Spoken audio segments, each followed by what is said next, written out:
രാഹുൽ ഗാന്ധിക്കെതിരായ കൊലവിളി പ്രസംഗത്തിൽ പ്രതി പ്രിന്റു മഹാദേവ് പോലീസിൽ കീഴടങ്ങി. പേരാമംഗലം പോലീസ് സ്റ്റേഷനിലാണ് കീഴടങ്ങിയിരിക്കുന്നത്. പാർട്ടി പ്രവർത്തകർക്കൊപ്പമായിരുന്നു കീഴടങ്ങാൻ എത്തിയത്. സ്റ്റേഷനിൽ കീഴടങ്ങിയ പ്രതിയെ മജിസ്ട്രേറ്റിന് മുൻപിൽ ഹാജരാക്കാനാണ് നീക്കമുള്ളത്.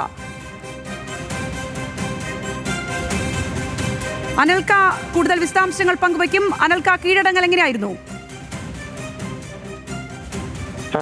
രാഹുൽ ഗാന്ധിക്കെതിരെ കൊലവിളി പ്രസംഗം നടത്തിയിട്ടുള്ള BJP വക്താവ് കൂടിയായിട്ടുള്ള പ്രിന്റു മഹാദേവ് ഇപ്പോൾ തൃശൂർ പേരാമംഗലം പോലീസ് സ്റ്റേഷനിൽ കീഴടങ്ങിയിരിക്കുന്നു. ഇതാണ് ഇപ്പോൾ ലഭിക്കുന്ന ഏറ്റവും പുതിയ വാർത്ത.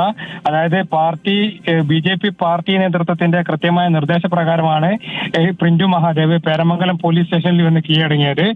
പാർട്ടി പ്രവർത്തകർക്കൊപ്പമായിരുന്നു കീഴടങ്ങാൻ എത്തിയത്. സ്റ്റേഷനിൽ കീഴടങ്ങിയ പ്രിന്റു മഹാദേവിനെ അല്പനേരങ്ങൾക്കുള്ളിൽ മജിസ്ട്രേറ്റിന് മുന്നിൽ ഹാജരാക്കും. അതായത് കഴിഞ്ഞ വെള്ളിയാഴ്ചയായിരുന്നു ന്യൂസ് 18 കേരളം എന്ന ചാനൽ ചർച്ചയിൽ BJP യുവ നേതാവ് കൂടിയായിട്ടുള്ള പ്രിന്റു മഹാദേവ് രാഹുൽ ഗാന്ധിക്കെതിരെ വധഭീഷണി മുഴക്കിയത്. രാഹുൽ ഗാന്ധിയുടെ നെഞ്ചത്തെ വെടിയുണ്ട വീഴുമെന്നായിരുന്നു പ്രസ്താവന. തുടർന്ന് വിഷയത്തിൽ നിയമ നടപടി ആവശ്യപ്പെട്ട് KPCC സെക്രട്ടറി കൂടിയായിട്ടുള്ള അഡ്വക്കേറ്റ് CR പ്രാണകുമാർ സംസ്ഥാന പോലീസ് മേധാവിക്ക് പരാതി നൽകിയിരുന്നു. അതിനെ തുടർന്ന് ഇന്നലെയാണ് പേരാമംഗലം പോലീസ് പ്രിന്റു മഹാദേവിനെതിരെ കേസെടുക്കുകയും ചെയ്തിട്ടുള്ളത്.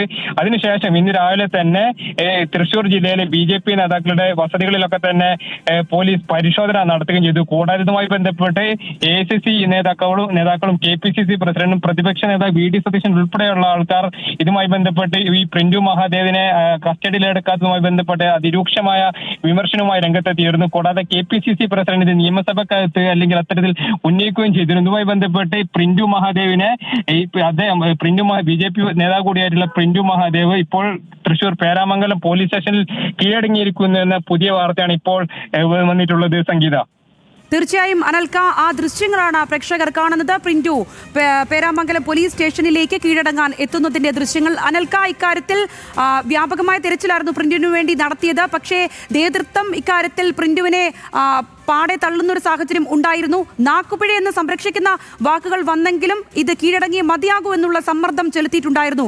അത്തരത്തിൽ നേതൃത്വം ഇടപെട്ടുകൊണ്ടുള്ള ഒരു കീഴടങ്ങലല്ലേ? ഇതിൽ ആരൊക്കെ ഉണ്ടായിരുന്നു? ഒപ്പം പ്രവർത്തകരായിട്ട് സ്റ്റേഷനിലേക്ക് കീഴടങ്ങാൻ പോകുമ്പോഴൊക്കെ എങ്ങനെയാണ് ഇതിൽ നേതൃത്വത്തിന്റെ ഒരു ഇടപെടലൊക്കെ ഉണ്ടായിട്ടുള്ളത്?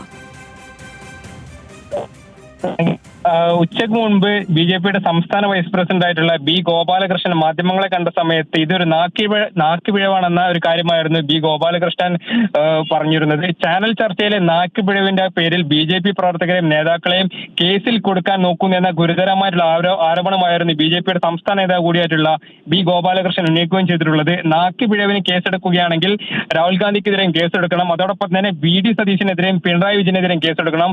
അങ്ങനെയുള്ള ഗുരുതരമായിട്ടുള്ള ആരോപണങ്ങളായിരുന്നു B ഗോപാലകൃഷ്ണൻ ഉന്നയിക്കുകയും ചെയ്തിട്ടുള്ളത്. അതോടൊപ്പം തന്നെ ആ ഘട്ടത്തിൽ പ്രിന്റു മഹാദേവിനെ പാർട്ടി വക്താവ് സ്ഥാനത്ത് ഇത് മാറ്റി എന്ന ഒരു കാര്യം കൂടി B ഗോപാലകൃഷ്ണൻ പറയുകയും ചെയ്തിരുന്നു. അതോടൊപ്പം തന്നെ മറ്റൊരു ഭീഷണി സ്വരത്തിൽ B ഗോപാലകൃഷ്ണൻ പ്രതികരിക്കുകയും ചെയ്തിരുന്നു. അതായത് ഈ കേസിന്റെ പേരിൽ BJP നേതാക്കൾ റെയ്ഡ് ചെയ്യാൻ വന്നാൽ ഒരു കോൺഗ്രസുകാരനെയും വീട്ടിൽ കിടത്തി ഉറക്കില്ല എന്ന ഒരു ഭീഷണി സ്വരവും ഈ B ഗോപാലകൃഷ്ണന്റെ ഭാഗത്ത് നിന്ന് ഉണ്ടാകുകയും ചെയ്തിരുന്നു. അതായത് ഇതുമായി ബന്ധപ്പെട്ട് BJP നേതാക്കളൊക്കെ തന്നെ ഈ വിഷയത്തെ പ്രിന്റു പറഞ്ഞിട്ടുള്ള അല്ലെങ്കിൽ അത്തരം കാര്യങ്ങളൊക്കെ തന്നെ ന്യായീകരിക്കുന്ന ഒരു സാഹചര്യമായിരുന്നു ഉണ്ടാകുകയും ചെയ്തിട്ടുള്ളത്. അതിനുശേഷമാണ് ഇത്തരത്തിൽ പ്രിന്റു മഹാദേവിനെ അല്ലെങ്കിൽ പോലീസിന് മുന്നിൽ കീഴടങ്ങാൻ BJP നേതൃത്വത്തിന്റെ നിർദ്ദേശം ഉണ്ടാകുകയും ചെയ്തിട്ടുള്ളത്. അതുമായി ബന്ധപ്പെട്ട് ഇന്നലെ തന്നെ കോൺഗ്രസ് പ്രവർത്തകർ ഈ പ്രിന്റു മഹാദേവിന്റെ വീട്ടിലേക്ക് പ്രതിഷേധ മാർച്ച് നടത്തുകയും ചെയ്തിരുന്നു. അതിലടക്കം ഈ ജലപീരങ്കി അടക്കം ഉപയോഗിക്കുന്ന ഒരു സാഹചര്യം ഉണ്ടാകുകയും ചെയ്തിരുന്നു. അതിനുശേഷം ഈ കേസെടുക്കുന്ന അറസ്റ്റ് ചെയ്യുന്നതിൽ വൈകുന്നത് ആരോപിച്ച് വ്യക്തമാണ് കാര്യങ്ങൾ. എന്താണെങ്കിലും തൃശൂർ പേരാമംഗലം പോലീസ് സ്റ്റേഷനിലെത്തി പ്രിന്റു കീഴടങ്ങിയിരിക്കുന്നു എന്നുള്ള വാർത്ത, അത് ന്യൂസ് മലയാളമാണ് ആദ്യം പ്രേക്ഷകരിലേക്ക് എത്തിക്കുന്നത്.